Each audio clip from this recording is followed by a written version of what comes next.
بسم اللہ الرحمن الرحیم۔ محترم ناظرین، السلام علیکم۔ سیرت النبی سیریز کے جس مقام پہ ہم پہنچ چکے ہیں، اس مقام پہ ہم حضرت سلمان فارسی رضی اللہ تعالی عنہ کے اسلام قبول کرنے کا ایمان افروز واقعہ شامل کر رہے ہیں۔ یہ واقعہ ظاہر کرتا ہے کہ اگر کوئی شخص سچے دل کے ساتھ حق کا متلاشی ہو تو وہ انتہائی مصائب کو برداشت کر کے بھی ایک دن حق کو پا لیتا ہے۔ روایات کے مطابق حضرت سلمان فارسی نے جمادی الاول سن 1 ہجری میں اسلام قبول کیا، اس لیے اس واقعہ کا موقع و مناسبت بھی یہیں پہ بنتا ہے۔ حضرت سلمان فارسی کا تعلق جیسا کہ نام سے ظاہر ہے فارس یعنی ایران سے تھا۔ آپ کا نسبی تعلق اصفہان کے آب الملک کے خاندان سے تھا۔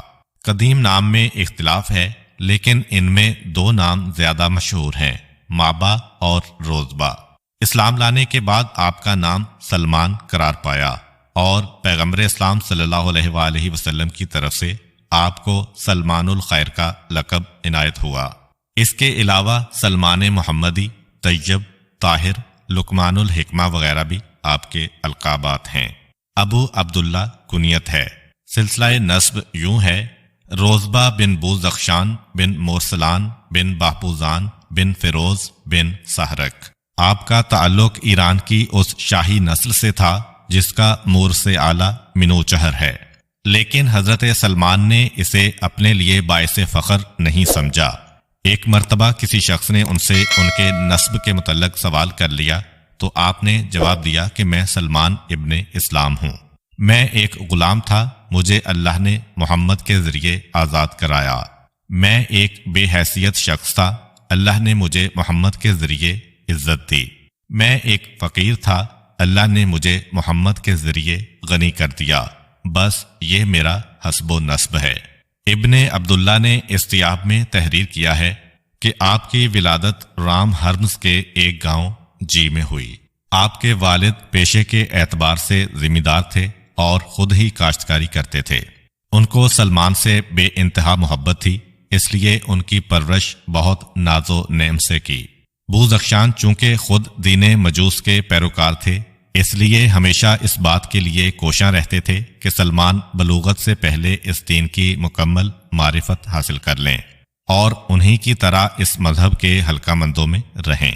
لیکن اس کے برعکس سلمان اپنی چھوٹی سی عمر میں ہمیشہ غور و فکر میں مشغول رہتے، فطرت کے مطالعہ پر وقت صرف کرتے اور دین مجوس کے متعلق سوچا کرتے کہ آگ اور پتھر کیوں کر انسان کے خدا ہو سکتے ہیں، لیکن اپنے باپ کے ڈر سے ان باتوں کا اظہار نہ کر سکتے تھے۔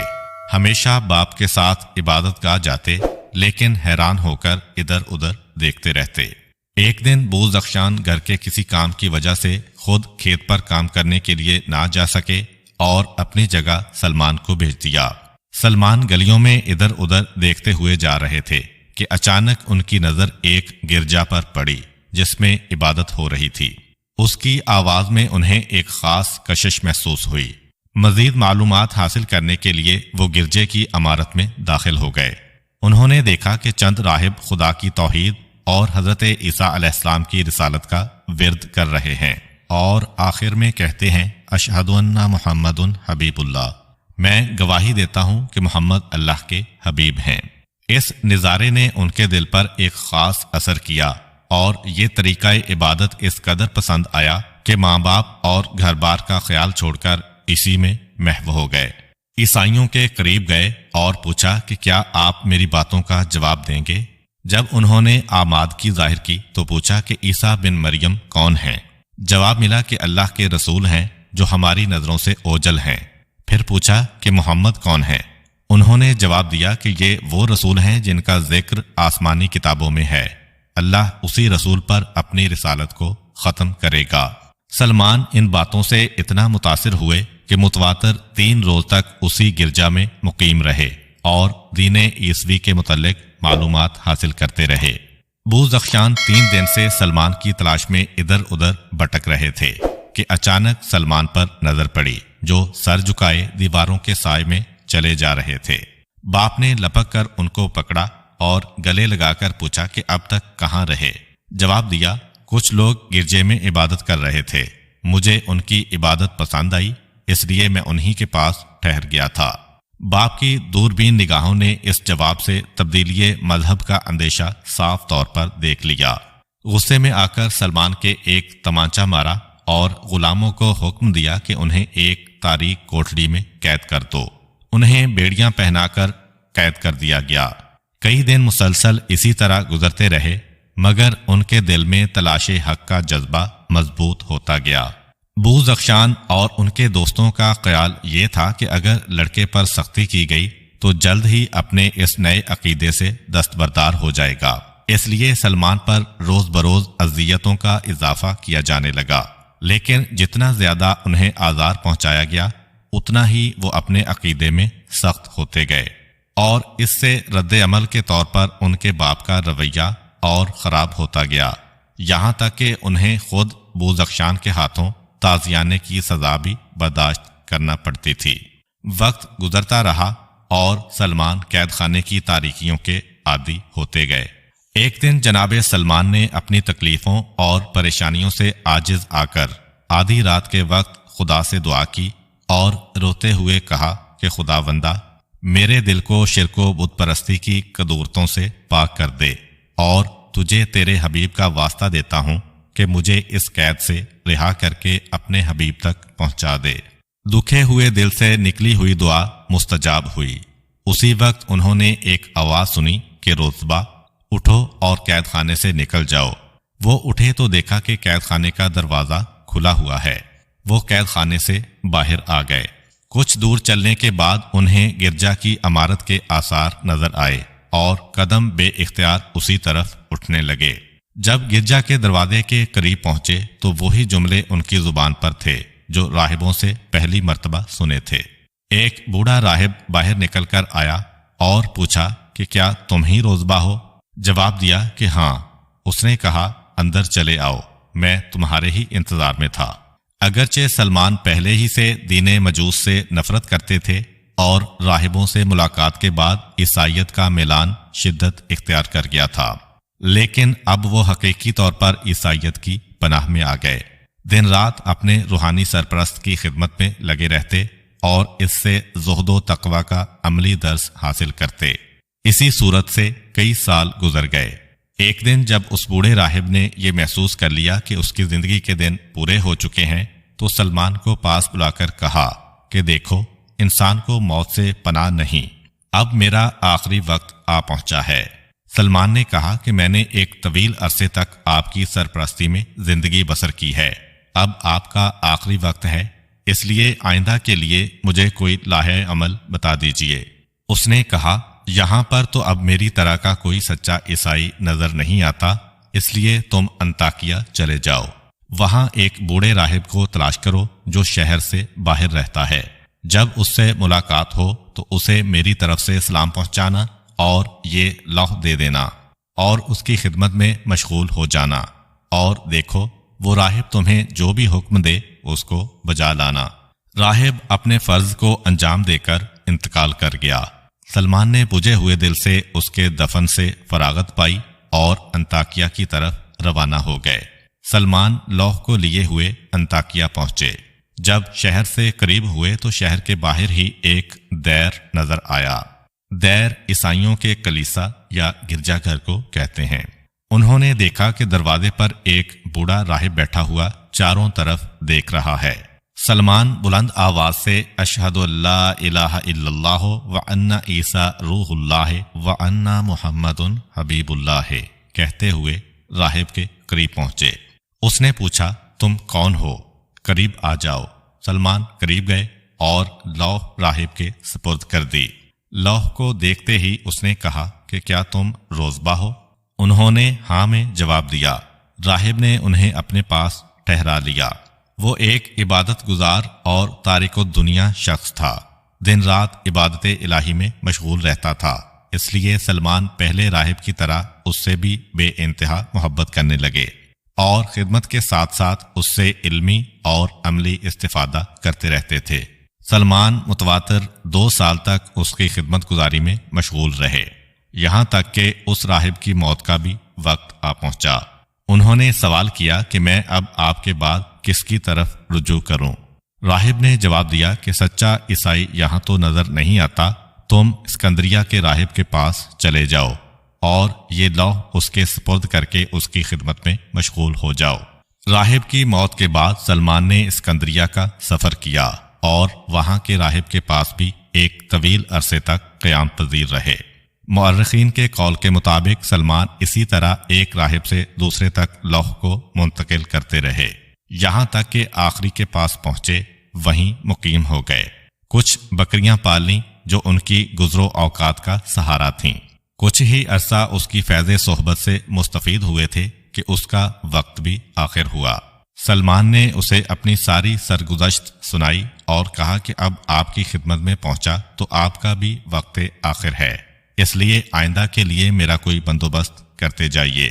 راہب نے کہا کہ میری نظروں میں اب کوئی ایسا شخص نہیں جس کے پاس تمہیں جانے کا مشورہ دوں، البتہ محمد بن عبداللہ بن عبد المطلب کے ظہور کا زمانہ قریب ہے صلی اللہ علیہ وآلہ وسلم۔ وہ ریگستان میں ظہور کریں گے اور کھجوروں والی زمین پر ہجرت کریں گے۔ یہ وہ نبی ہیں جن کے آنے کی بشارت بنی اسرائیل کے انبیاء نے دی ہے اور ان کا ذکر کتابوں میں موجود ہے۔ ان کی علامتیں یہ ہیں کہ جو ہدیہ کو قبول کریں گے اور صدقے کو رد کر دیں گے، ان کے دونوں شانوں کے درمیان مہر نبوت ہوگی۔ تم ان کی خدمت میں حاضر ہو کر یہ لوح انہیں پیش کر دینا۔ سلمان اس رسول کی ملاقات کے شوق میں نکل کھڑے ہوئے، شہروں اور بیابانوں کی خاک چھانتے رہے، یہاں تک کہ فقر و فاقے نے پریشان کر دیا۔ آخر ایک ایسی منزل پر پہنچے جہاں کچھ لوگوں سے ملاقات ہوئی۔ حضرت سلمان نے ان سے کہا کہ جو شخص بھی میرے اخراجات کو برداشت کرنے پر تیار ہو، میں اس کا غلام ہو جاؤں گا۔ مدینے کا ایک معزز ذمہ دار اس بات پر تیار ہو گیا اور اس نے کہا کہ میں تمہیں اس شرط پر مدینے لے جاؤں گا کہ تم وہاں بھی میرے غلام رہو گے اور میری خدمت کرو گے۔ سلمان شوق رسول میں اتنے بےتاب تھے کہ اس شرط پر آمادہ ہو کر اس کے ساتھ ہو گئے۔ سفر کے درمیان جب ان لوگوں کو سلمان کے عقیدے اور مقصد سفر کا علم ہوا تو انہوں نے نہ صرف مذاق اڑایا بلکہ انہیں طرح طرح کی ایذائیں بھی پہنچائیں، لیکن حضرت سلمان نے اپنے مقصد کے سامنے ان اذیتوں کو ہیچ جانا اور ان لوگوں کے ساتھ مشغول سفر رہے۔ آخر کار سلمان مدینے پہنچ گئے، لیکن انہیں اپنے آقا کی خدمت سے اتنا وقت نہ ملتا تھا کہ وہ خود اس رسول کا پتہ چلاتے۔ ایک دن وہ باغ میں کچھ کام کر رہے تھے کہ دور سے کچھ لوگ آتے نظر آئے۔ وہ لوگ باغ کے قریب آ کر ایک چشمہ کے کنارے بیٹھ گئے۔ سلمان کا دل بے اختیار ان کی طرف کھنچ رہا تھا۔ وہ کھجوریں ایک تھال میں لے کر ان لوگوں کے پاس پہنچے، انہیں عیسائی طریقے پر سلام کیا اور کھجوریں کھانے کی دعوت دی۔ انہوں نے ان کی دعوت کو قبول کر لیا اور کھانا شروع کیا، لیکن ان میں سے ایک شخص نے کھجوروں کو ہاتھ نہیں لگایا۔ سلمان نے پوچھا تو اس نے جواب دیا کہ صدقہ مجھ پر اور میرے اہل بیت پر حرام ہے۔ سلمان نے پوچھا آپ کون ہیں؟ کہا میں اللہ کا رسول ہوں۔ وہ فوراً واپس ہوئے اور کھجوروں کا ایک دوسرا تھال لے کر آئے اور رسول کی خدمت میں ہدیہ کیا۔ آپ نے اس میں سے تناول کیا۔ سلمان پروانہ وار رسول کے چاروں طرف پھرنے لگے۔ جب پشت پر مہر نبوت کی زیارت کر لی تو بے اختیار قدموں پر گر پڑے اور کہا اشہد ان لا الہ الا اللہ و اشہد انک رسول اللہ، میں گواہی دیتا ہوں کہ اللہ کے سوا کوئی معبود نہیں اور آپ اللہ کے رسول ہیں۔ اس کے بعد جناب سلمان نے راہب کی دی ہوئی لوح رسول اللہ صلی اللہ علیہ وآلہ وسلم کے سپرد کر دی۔ حضرت ان کے آقا کے پاس گئے اور انہیں خرید کر آزاد فرما دیا اور فرمایا کہ تم سلمان الخیر ہو۔ اسی دن سے ان کا لقب سلمان الخیر قرار پایا۔ یہ واقعہ اکثر روایات کے اعتبار سے جمادی الاول سن 1 ہجری کا ہے۔ روایات کے مطابق رسول کریم صلی اللہ علیہ وآلہ وسلم اور حضرت سلمان کے آقا کے درمیان 300 کھجوروں کے درخت اور 40 اونس سونے کے عوض معاہدہ طے پایا تھا، جو کہ رسول خدا صلی اللہ علیہ وآلہ وسلم اور صحابہ کرام کی مدد سے ادا کیے گئے۔ مدینہ منورہ میں مسلمانوں کے درمیان جب عقد مواخات قائم ہوا تو بعض کے مطابق حضرت سلمان اور حضرت ابو دردہ کے درمیان عقد مواخات قائم ہوا، لیکن بعض کے مطابق حضرت سلمان اور حضرت حذیفہ بن یمان اور بعض کے مطابق حضرت سلمان اور حضرت مقداد کے درمیان عقد برادری قائم ہوا، لیکن بعض روایات کے مطابق حضرت سلمان اور حضرت ابو ذر کے درمیان عقد برادری قائم ہوا تھا۔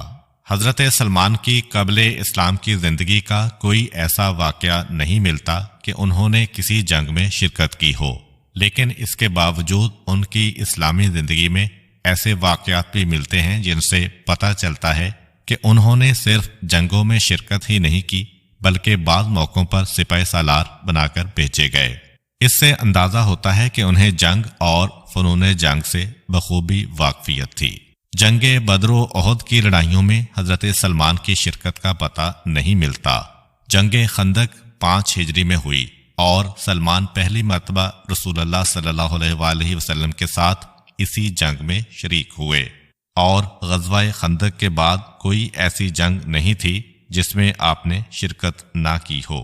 اس جنگ میں پورا عرب اسلام اور مسلمانوں کے خلاف نبرد آزما تھا اور خود شہر مدینہ پر حملے کی تیاریاں تھیں، جس کے ارد گرد نہ فصیلیں تھیں اور نہ شہر پناہ۔ ادھر مسلمانوں کا ایک مختصر لشکر تھا اور بچاؤ کی کوئی تدبیر نہ تھی۔ پیغمبر اسلام نے مسلمانوں سے مشورہ کیا۔ حضرت سلمان نے مشورہ دیا کہ ہمارے ہاں ایران میں جب ایسی صورتحال ہوتی تھی تو ایرانی لوگ شہر کے گرد خندق کھود لیتے تھے اور صرف ایک طرف سے جنگ کرتے تھے۔ مسلمانوں کو یہ بات بہت پسند آئی اور رسول اللہ صلی اللہ علیہ وآلہ وسلم پر وحی نازل ہوئی کہ اسی پر عمل کرو۔ رسول اللہ صلی اللہ علیہ وآلہ وسلم نے لوگوں کو مختلف گروہوں میں تقسیم کر کے خندق کھدوانی شروع کی اور خود بھی اس میں شریک ہوئے۔ عربوں کے لیے یہ ایک نئی چیز تھی۔ وہ مدینہ کو تباہ کرنے آئے تھے۔ جب انہوں نے اپنے اور مدینہ کے درمیان خندق دیکھی تو تعجب کیا۔ عمرو بن عبد ود اور دوسرے جنگجو خندق کے کنارے آ کر کھڑے ہو گئے اور کہنے لگے کہ یہ ایسا ہیلہ ہے جس سے عرب واقف نہ تھے۔ 22 دن تک محاصرے کا سلسلہ رہا، مگر کفار کو شہر تک پہنچنا نصیب نہ ہوا، اور جب حضرت علی علیہ السلام کے ہاتھوں عمرو بن عبد ود مارا گیا اور اس کی موت سے لشکر خائف ہو کر بھاگ گیا اور جنگ فتح ہو گئی۔ خندق کے بعد کوئی جنگ ایسی نہیں ہوئی جس میں حضرت سلمان شریک نہ ہوئے ہوں، اور ضعیف العمری کے باوجود بھرپور لڑائی میں حصہ لے کر داد شجاعت نہ دی ہو۔ جب خندق کھودی جا رہی تھی تو سلمان مختلف ٹکڑیوں میں جا جا کر کام کر رہے تھے۔ خود رسول اکرم بھی کھدائی میں شریک تھے۔ مٹی ڈھونے سے آپ کا جسم مٹی سے کٹا ہوا تھا اور آپ کی زبان پر رجزیہ اشعار جاری تھے۔ سلمان بڑھاپے کے باوجود قوی الجثہ اور طاقتور تھے، جس کی وجہ سے مہاجرین اور انصار میں اختلاف ہو گیا۔ ہر کوئی چاہتا تھا کہ سلمان ان کے گروہ میں شامل ہو۔ مہاجرین کا اعتقاد تھا کہ کیونکہ سلمان ایران سے ہجرت کر کے آئے ہیں اس لیے ہمارے گروہ میں شامل ہوں، اور انصار کہتے تھے کہ وہ پیغمبر اکرم کے یثرب میں داخل ہوتے وقت یہاں موجود تھے، اس لیے انصار ہیں۔ جب اس بات کا چرچا زیادہ ہوا اور رسول اللہ کو خبر ہوئی تو آپ نے سلمان کا ہاتھ پکڑ کے فرمایا، سلمانو منا اہل البیت، سلمان ہم اہل بیت میں سے ہیں۔ اس موقع کے علاوہ بھی پیغمبر اسلام اور اہل بیت اطہار نے متعدد بار یہ جملہ ارشاد فرمایا۔ بعض روایات کے مطابق جناب سلمان نے جنگ طائف میں منجنیق استعمال کرنے کا مشورہ دیا، جس پر پیغمبر اکرم نے اس وسیلے کے استعمال کا حکم دیا۔ رسول اللہ صلی اللہ علیہ وآلہ وسلم کی وفات کے بعد حضرت سلمان کافی عرصہ مدینہ میں قیام پذیر رہے۔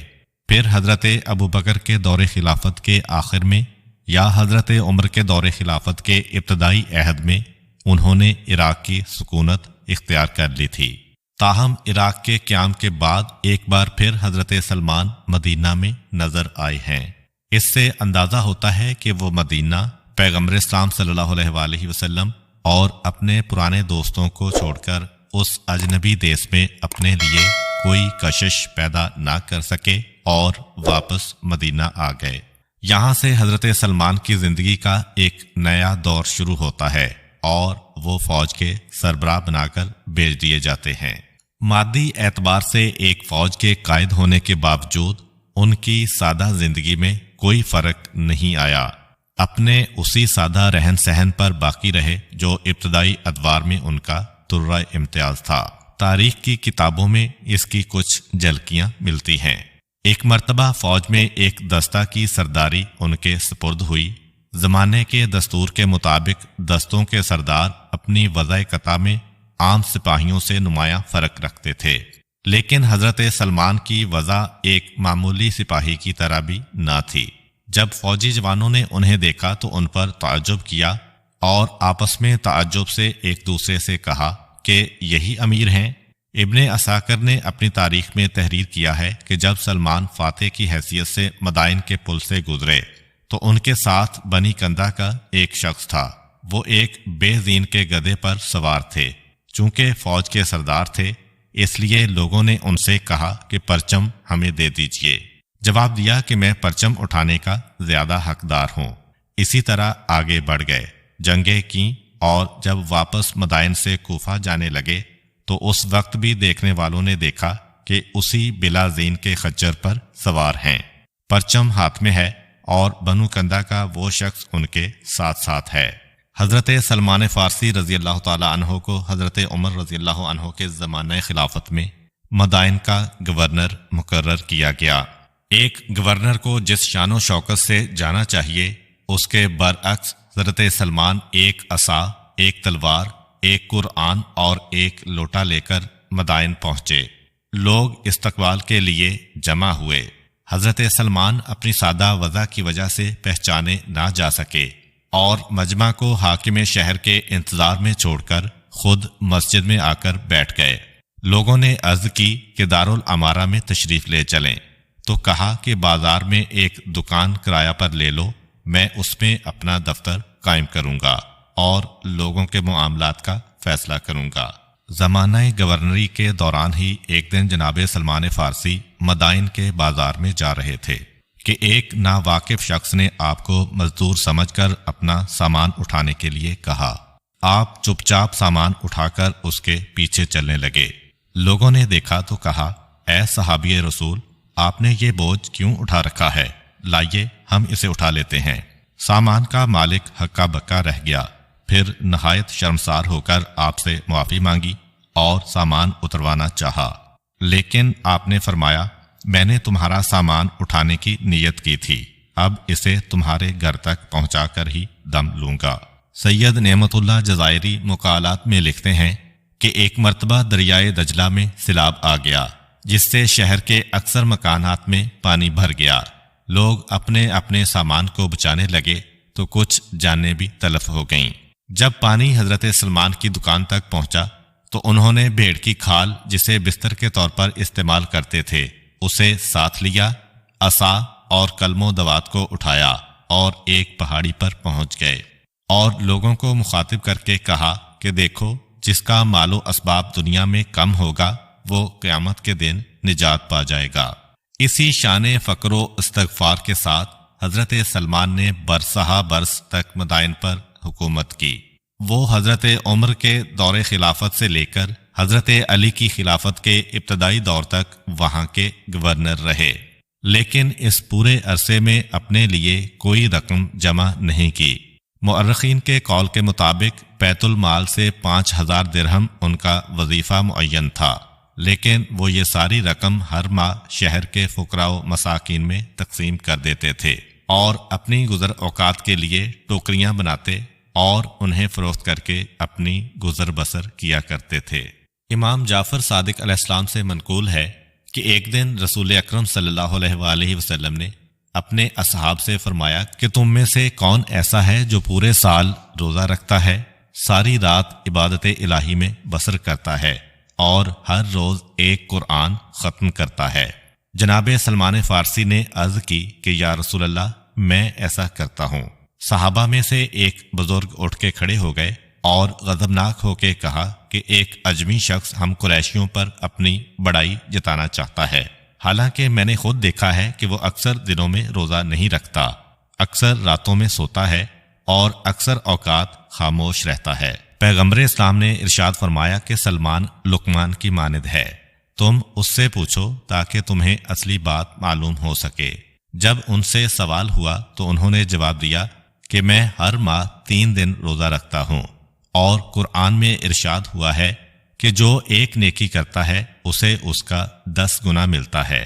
اس اعتبار سے میرا پورے سال کا روزہ ہو جاتا ہے۔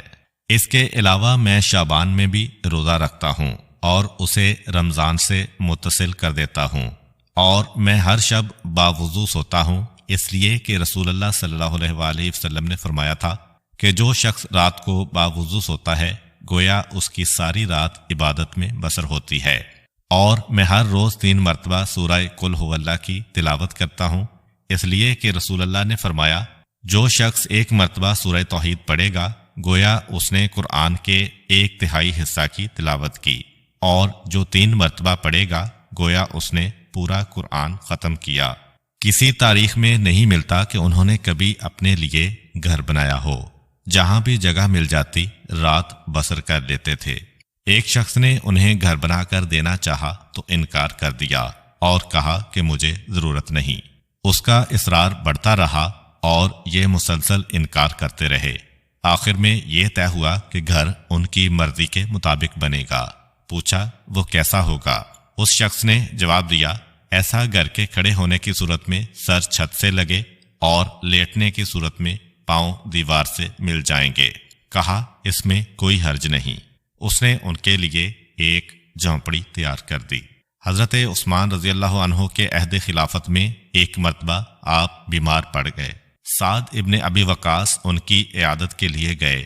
حال پوچھا تو سلمان رونے لگے۔ سعد نے کہا کہ آپ کس بات پر رو رہے ہیں؟ پیغمبر اسلام صلی اللہ علیہ وآلہ وسلم جب دنیا سے گئے تھے تو آپ سے خوش تھے، اب ان سے حوض کوثر پر ملاقات ہوگی، دوسرے ساتھیوں سے بھی ملاقات ہوگی، اس میں رونے کی کیا بات ہے؟ فرمایا کہ خدا کی قسم میں نہ تو موت سے خوف کھاتا ہوں اور نہ تو مجھے دنیا میں زیادہ رہنے کی خواہش ہے۔ رونا تو اس بات پر ہے کہ آن حضرت صلی اللہ علیہ وآلہ وسلم نے فرمایا تھا کہ دنیاوی سامان ایک مسافر کے سامان سے زیادہ نہیں ہونا چاہیے، حالانکہ میرے چاروں طرف اتنے سانپ جمع ہیں۔ سعد ابن ابی وقاص کہتے ہیں کہ جب میں نے ان اسباب کو دیکھا جنہیں وہ سانپ کہہ رہے تھے تو معلوم ہوا کہ ایک بڑا پیالہ، ایک لگن اور ایک کیسا کے علاوہ کچھ نہ تھا۔ سعد ابن ابی وقاص نے نصیحت کرنے کے لیے کہا تو سلمان فارسی نے فرمایا کسی کام کے ارادے کے وقت فیصلہ کرتے ہوئے اور مال تقسیم کرتے ہوئے اللہ کو یاد رکھو۔ حضرت سلمان فارسی کا شمار دنیا کے معمر اشخاص میں ہوتا ہے۔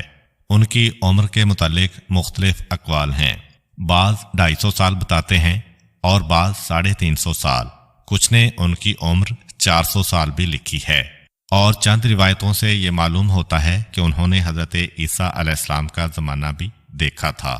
حضرت سلمان فارسی نے اسلام سے قبل شادی نہیں کی تھی۔ روایتوں سے اندازہ ہوتا ہے کہ 2 بیویاں تھیں، ایک عرب اور ایک اجمی۔ عرب بیوی زندگی ہی میں انتقال کر گئی تھی اور اجمی ان کے بعد تک زندہ رہی۔ صاحب محجود دعوات تحریر کرتے ہیں کہ حضرت سلمان فارسی کے 2 بیٹے عبداللہ اور محمد تھے۔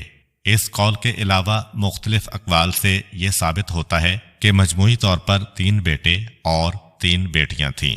2 بیٹوں عبداللہ اور محمد سے حضرت سلمان کی نسل چلی۔ آپ کی وفات سن 36 ہجری میں ہوئی۔ روایات میں ہے کہ حضرت سلمان فارسی کی وفات کے بعد حضرت علی علیہ السلام مدینہ سے مدائن تشریف لائے اور ان کی تجہیز و تکفین کو آپ نے ہی انجام دیا۔ پھر ان کی نماز جنازہ پڑھا کر انہیں اپنے ہاتھوں سے سپرد خاک کیا۔ آپ کا مزار مبارک عراق کے شہر مدائن میں ہے، جسے سلمان پاک بھی کہا جاتا ہے۔ امید کرتا ہوں کہ آپ کو آج کی ویڈیو اچھی لگی ہوگی۔ اگر آپ کو ہماری ویڈیو اچھی لگی ہے تو ویڈیو کو لائک کریں اور مزید اس طرح کی ویڈیوز دیکھنے کے لیے ہمارا چینل سبسکرائب کر لیں۔ ملتے ہیں نیکسٹ ویڈیو میں، اجازت دیجیے، اللہ حافظ۔